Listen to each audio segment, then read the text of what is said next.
एक गुरु और एक शिष्य जंगल के रास्ते अपने गांव जा रहे होते हैं। उन्हें चलते चलते काफ़ी अंधेरा हो जाता है। शिष्य ने अपने गुरु से कहा कि गुरुजी, काफ़ी रात हो चुकी है और हमें आज की रात इसी गांव में गुजार लेनी चाहिए।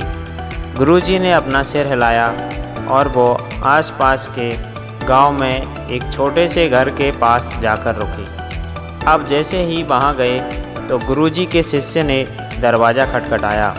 उस घर से एक गरीब आदमी बाहर आया तो गुरुजी ने बोला, हम अपने गांव जा रहे हैं लेकिन काफ़ी रात हो चुकी है, क्या हम आज की रात आपके यहाँ रुक सकते हैं? गरीब आदमी बोला, हाँ क्यों नहीं, आप दोनों अंदर आ जाइए।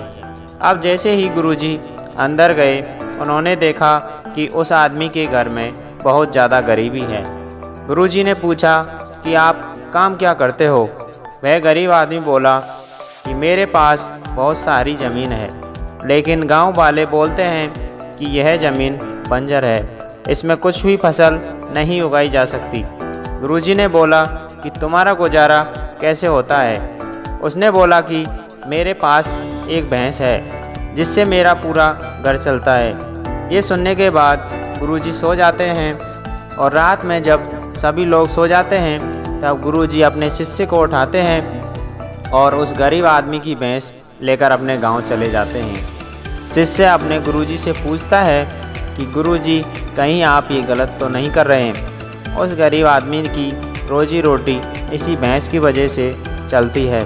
तो गुरुजी अपने शिष्य की तरफ देखते हैं और मुस्कुराते हुए आगे बढ़ जाते हैं। इस बात को करीब 10 साल गुजर जाते हैं और जो गुरु का शिष्य था वह बहुत बड़ा गुरु बन जाता है।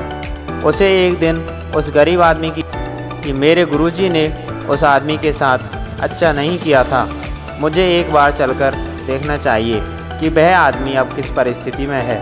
वह शिष्य उस गांव की तरफ जाता है और वहां जैसे ही पहुंचता है तो वह देखता है कि यहाँ पर उस गरीब आदमी की झोंपड़ी थी, वहाँ पर एक बड़ा ही आलीशान महल बन चुका है और उस झोंपड़ी के बाहर जो बंजर ज़मीन थी उस पर फल और फूलों के बगीचे थे।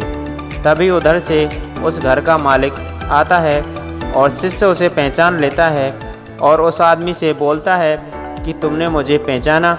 मैं अपने गुरुजी के साथ आया था और हम आपके पास एक रात रुके थे। वह आदमी उसे पहचान लेता है और बोलता है कि उस रात मेरी भैंस चोरी हो गई थी तो मेरे पास गुजारा करने के लिए कोई भी ऑप्शन नहीं था, तो मैंने अपने खेतों में दिन रात मेहनत कर फसल उगाई और आज उसी की वजह से मैं इस गांव का सबसे बड़ा अमीर आदमी बन चुका हूं। यह बात सुनकर शिष्य की आंखों में अपने गुरुजी के लिए आंसू आ गए।